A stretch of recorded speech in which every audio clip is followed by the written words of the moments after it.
$150 billion. That is what a single analyst note out of Switzerland added to one American company before most of you in North America had finished your first coffee on Tuesday. By the opening bell, Micron Technology was trading near a $1 trillion market cap, up roughly 18% in a single session. But the chip surge isn't actually the story. There is one quiet decision that triggered all of this. And to see it clearly, you first need to understand what happened in Rome the night before. The analyst was Timothy Arcuri at UBS. Most days you've never heard his name. On Tuesday, his name was on every trading desk in Manhattan, because he had just tripled his Micron price target. From $535 per share, up to $1,625. A 204% hike. Wall Street has not seen a hardware target that aggressive in years. And the reason he gave for the call was almost stranger than the number itself. Arcuri's argument was simple. He projected Micron will generate over $400 billion in cumulative free cash flow between 2027 and 2029.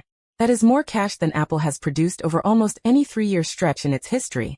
The reason he says this number now holds up, and didn't 6 months ago, is the one thing everyone inside AI has quietly been recalculating. But to actually see why, you have to rewind the clock by 24 hours. Because while traders in New York were watching Micron tick higher, a very different scene had played out the night before in Vatican City. A scene with no stock chart, no earnings call, no benchmark and no leaked weights. Just an 80-year-old man in white robes, an AI scientist sitting 2 rows from the front, and a 40-page document that almost no one on Wall Street has actually read. And that quiet little document is what makes Tuesday's number make sense. The man in white was Pope Leo XIV, the first U.S.-born pope in the history of the Catholic Church. On Monday, May 25th, he became the first pope in modern memory to personally walk on stage and present an encyclical himself. The document is called Magnifica Humanitas. It was signed on May 15th, exactly 135 years after Leo XIII's Rerum Novarum, the letter that defined how the Church thinks about industrial labor. This new one is entirely about artificial intelligence. The language Leo chose was not careful. He called modern AI, in his own words, an instrument of domination, exclusion and death. He said it was not permissible to entrust lethal, irreversible decisions to machines. He warned, quote, that the pursuit of greater profits cannot justify choices that systematically sacrifice jobs, because the human person is an end, not a means, end quote. That is the strongest moral statement any major global institution has issued on AI this entire year. Sitting in that audience was a man almost no one outside AI research has ever heard of. His name is Christopher Olah, co-founder of Anthropic. Olah did not represent OpenAI. He did not represent Google. He was the only Frontier Lab figure that the Vatican invited up onto the stage to speak alongside the Pope. And that choice by itself is already the story. Of every AI lab on the planet, the Catholic Church picked the one that publicly tells regulators its own models might be too dangerous to ship. And Olah did not soften the moment. He told the audience that AI models, in his words, are grown on a structure roughly modeled after the brain. He said his team keeps finding things inside these systems that are mysterious, even unsettling, internal states that functionally mirror joy, satisfaction, fear, grief, and unease. Then he delivered the line that the Vatican press office repeated all night long. Quote, "We need moral voices that the incentives cannot bend," end quote. And here is where it gets really interesting. Because while a major lab co-founder was on a Vatican stage saying his own industry needs external oversight, the financial system was, in the same 12 hours, doing the exact opposite. It was pricing AI infrastructure as if no oversight is ever coming.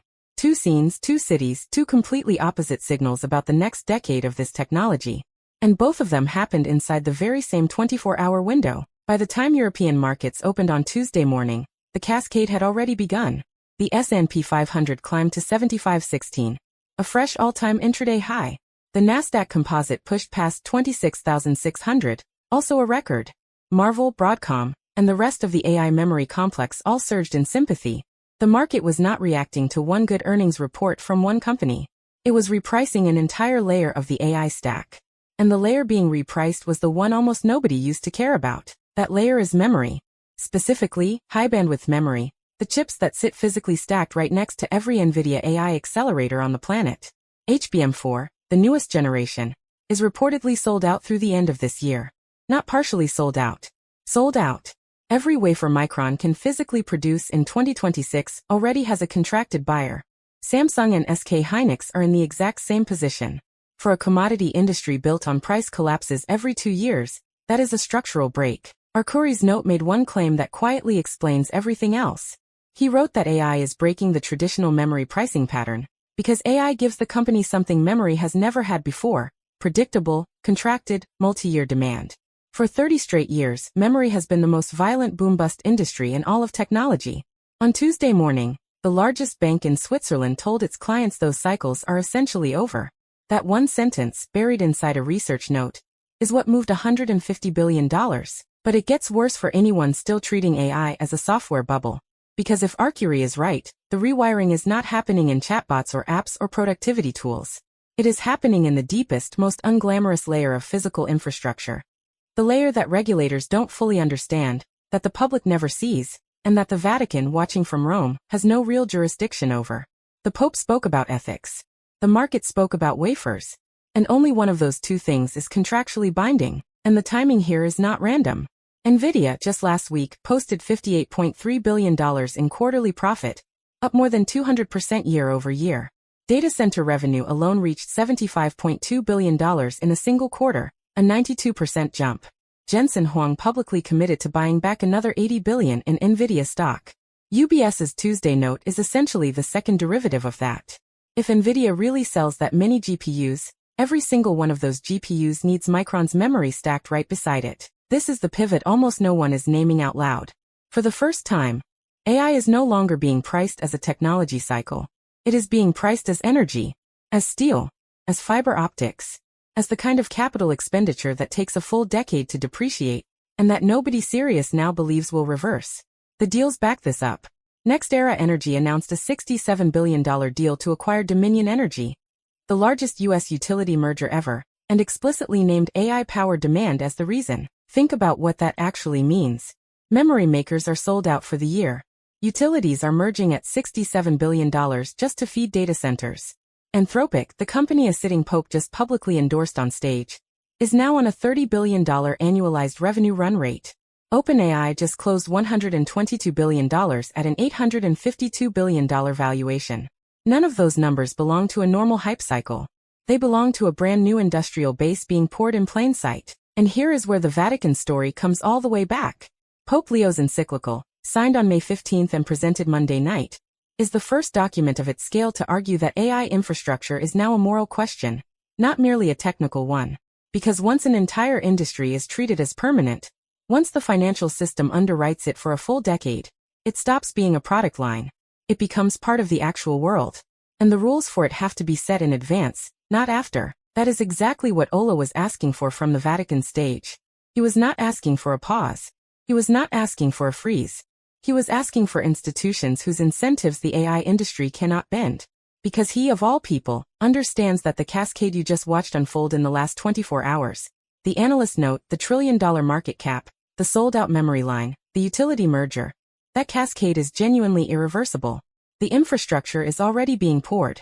The concrete is going to set. So by Tuesday evening in New York, with the closing bell rung and the news cycle moving on, the AI industry looked roughly the same as it had on Monday morning. Same companies, same logos, same executives doing the same television hits. But underneath, in the deep layer that almost nobody writes about, something had been quietly rewritten. The capital structure of the entire AI economy now assumes the build-out continues, uninterrupted, until at least the year 2029. That assumption is exactly the thing the Vatican was, very quietly, in spiritual language, pushing back against. Whether you side with the Pope, with the Analyst, or with neither of them, the fact that those two arguments occurred in the very same 24 hours, and that one of them just moved $150 billion while the other one moved roughly $1 billion souls, tells you exactly where the real leverage sits in 2026. And it is no longer evenly distributed. Now you can finally see what that one quiet decision actually was. A single analyst, inside a single revised model, reclassified memory chips from a commodity into permanent AI infrastructure. The market believed him within hours. The Vatican the night before had warned this exact thing would happen, and that once it did, no one would be able to undo it. So here is the question I want you to answer down in the comments. If the financial system has already decided AI is permanent, is there any institution left on Earth that can actually slow it down? Alright, that wraps it up. Like, save, subscribe, and we'll dig deeper next time.